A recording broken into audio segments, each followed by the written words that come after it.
Jongkun kamas aingu isista ridalin dekar hapo parish ukris imbarto.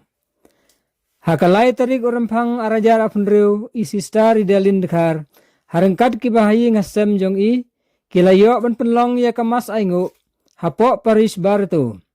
Isista ridalin dekar ilap diang ya kajing bam smai banengkong jong i kum iriniam hakajing selok ki Sisters Missionary of Mary Immaculate SMMI harengkat kikur kikha kilok kijor balawan pensingai najan bat najingai kum kajing pen kenmau isistar idalin khar harengkat kikhasan ngot kiwei pat kisistar kilap diang ya kajing smai banengkong ha kajing lor uniam jongki haka arfusal tarik ukalalengkot arhajar afunreu hapo Bangkalur Karnataka. Lasdang ya kane kangu kadamblay da kamas bakhoy ha kaba i Reverend Father John Michael Marbo ilalong ukongsan ha kajing penmenta ya kajing kenya yuk haris ha kane kasingi laidon langru kiwei pat kilengdo kum i Father Job pertu asisten pris i Father Simeon Sungo, Father Lambert Khar, Father Dennis Nongba, i Father Polikarpus Tila, bat i Father Dominic Kempat. Laidon langru da ki babun ngut ki sister, ki brother, ki reurang ba ki long kemi long pa, ki samla kenthei bat senrang, balawan napo paris barato ba na kiwei pat ki paris bamarjan.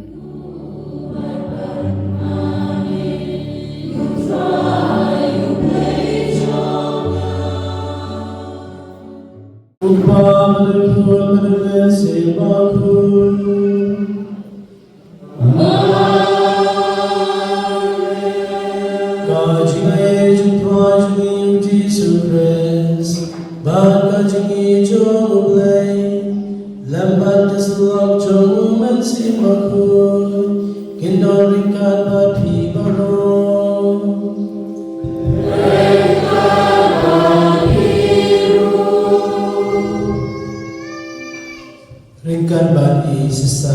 ridalin dekhan bat iyeng kasam jongi bat ipa kihiman kipara jongi kidai bathan jongi bawa iwan seorang kini berubah merupan bantuan kisahnya ayu yoblay kamtam bat ayu yoblay na bata jingkhat kabaw lakhat i sisa ridalin shenjulang dunia